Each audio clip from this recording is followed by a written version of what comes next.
زمونږ استادو رب العالمین دې د هغه په قبر باندې انوار راووری په قبر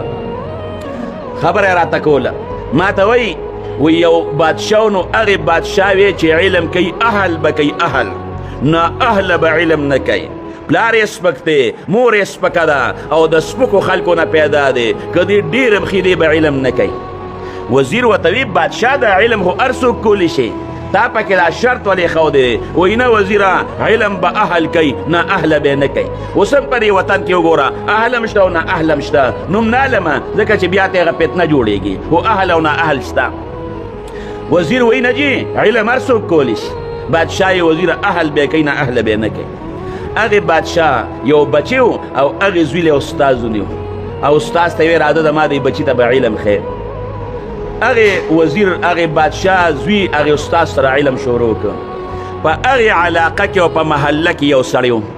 پلار یې چې کم کسب کو نو هغه نوم یې نه علم ځکه دا خبرې هر څوک اوري نو ځان له دشمني نه دي کتل پکار او هغه پلار یې چې کم کسب کو نو هغه نوم نه علمه خو اهل نو د هغه په محله کې و نو هغه د بادشاه د دې زوی ملګری و نو هغه به هم راته دغې عالم سره علم شروع کړ میاشت نیمه تیره شوه چې میاشت نیمه تیره شوه بادشاه وی د دواړو نه امتحان علمه هغه سړی د محلې هغې بلله که داسې سبق زده کړی و چې څه اندازه یې نشته او د بادشاه زوی هغه په امتحان کې پیل شو بادشاه ډېر زیات خفه شو چې تنخوا درله زه درکوم ستا خرچه زه برداشت کوم او د دغې سړي زوی سره دې خواري کړې ده زما زوی سره دې خواري نه ده کړې ډېر زیات خفه و دا میاشت تا مې څومره خوشامندې وکړې بادشاه په جوش کې راغی په جوش کې او ټول خلک یې راوغوښتل چې نن زه دې عالم له سزا ورکم او داسې سزا وله ورکم چې سبا زما بچي سره خواري کوي هغه خپل بچی هم راوغوښته هغه بله لکې هم راوغوښته چې هغې راوغوښتل دې دواړو ته وایي دا بادشاه وایي دا استاد د ده دا پڼه به والې او په دې مخ به وله سپېړه ورکې ښه مضبوطه ویې به بچی ورکه په مخ باندې سپېړه بابا استاد دی استاد سپېړه څه کې چې سپکه خبره م ورته نشم کولی بادشاه وایي بچی سپېړه به ورکې وایي نه سپېړه نه ورکوم بادشاه له کې هم دا وه چې استاد ونه وایي ګوري اوس دې خوا مې امتحان لي وایي سپېړه نه ورکوم بادشاه ورته وایي بچې په تیلو کې دی چوم سیزم دی وایي بابا چې څه دې خوښه یې نو سړي ته یې ویې لاړ شه دیګ د تیلو ډکه د شړشمو راوړه د شړشمو د تیلو ډېګ یې په اور باندې کېښوده او دا تیل خوټ کېږي بلکل داسې خوټ کېږي وایي بچې په دې تیلو کې دې وراچوم د ده په پڼه والا ډب ورکه وایي بابا قسم په الله چې تیلو ته مې غاړه ایښودې ده ما ته یې سبق ښولی دی قسم په الله که ډب مې ورکړي نور بچي دې شته وراچوه دیګ ته هغې بل ته وایي ته وله ډب ورکه ګنې تیلو کې دی چومه هغه پڼې ته ګوتې کړې او چې شړق شو که نه نو هغه خپل استاد یې په دې یو مخ و په دې بل مخ ومو بادشاه ورته وایي انصافداره تا ته خو ما یو ډب یاد کړی و دا دوه دې ولې ورکړل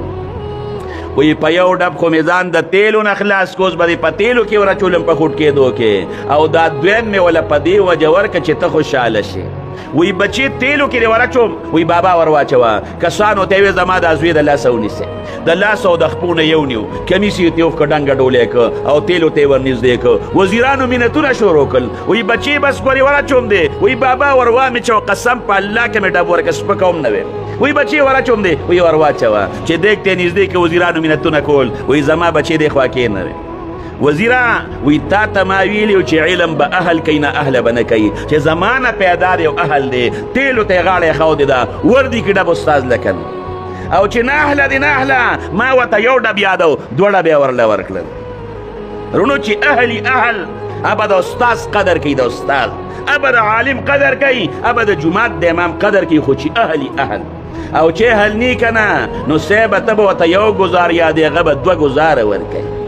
دا علماء پسې ائمو پسې بزرګانو پسې چې دا لګیا دي دا د یو کوچې خولې په کنټرول کې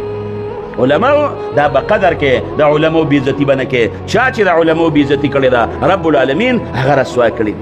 بالکل د علماء بېعزتي نه ده پکار دا د دې پورې مې دا خبره وکړه چې نن سبا د بعضې خلکو نه زورم په دې فیسبوکو باندې وایي د علماء پسې ډېرې سپکې ډتې ویلې کېږي دا اورم دا خبره مې په دې وجه باندې وکړه